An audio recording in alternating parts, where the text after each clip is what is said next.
Hi, my name is Ananya with Girls Rocket STEM.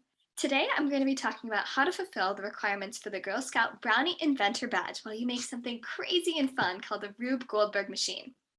This video isn't really a step-by-step tutorial, but it's more to give Girl Scouts who are brownies some ideas about how you can make a Rube Goldberg machine, or if you're a brownie leader, it can give you an idea on how to lead your troop in a Rube Goldberg machine activity.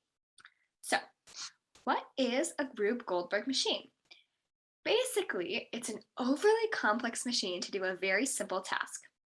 The best way to know what a Rube Goldberg machine is to watch one in action.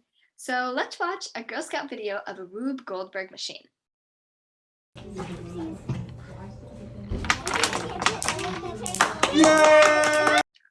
Wow, what a crazy contraption.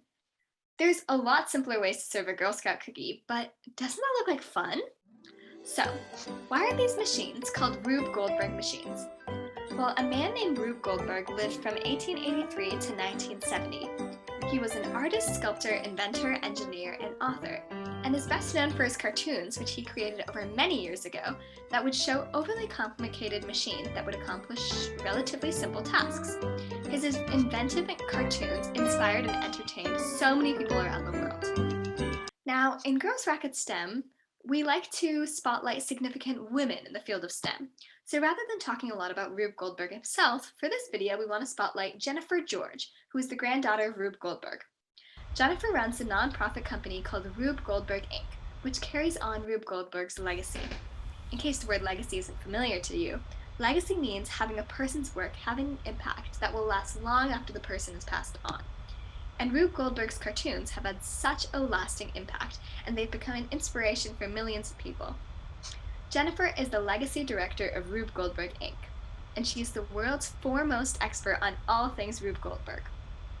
Through Rube Goldberg Inc., she encourages people throughout the world to make Rube Goldberg machines, which has the impact of encouraging young people to develop kids and skills in STEM.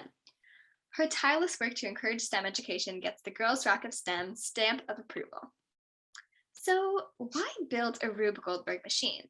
If it's an overly complex way to just do the simple task, why not just do the task? Well, because it's so much fun. So I wanted to share a short video of the Rube Goldberg machine me and a friend of mine built, and it took us about 2 hours. So I'll show the video and then I'll talk about some things I learned from making the machine. Let's see it.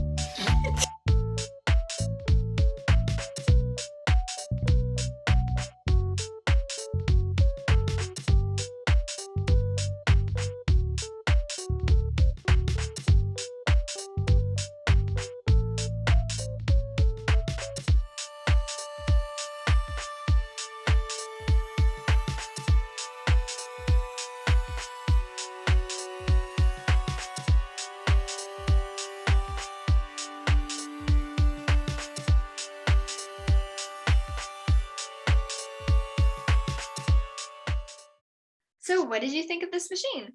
It was a machine that only takes a few seconds to run, but it took me about 2 hours to build it, to set everything up correctly, make sure that everything was moving well, and it was super fun. The entire process was a blast, and once I saw it work, it was amazing. So here's an example of my original sketch. I want you to notice that many things changed, and that's okay. For example, I didn't have enough balls for all of it to work, so I had to use different materials. I also had to make the last domino bigger since the smaller ones didn't have enough force to push the balls off of the edge. So, it's almost time for me to stop talking about Rube Goldberg machines and for you to go and start working on one and building one. I hope you've gotten some good ideas from the video. And even though it might not be a practical thing, you can learn so many great things from making one, and it's such a fun process. Girls Rocket STEM loves the Girl Scouts, and thanks for letting us be a part of your adventure to make a Rube Goldberg machine.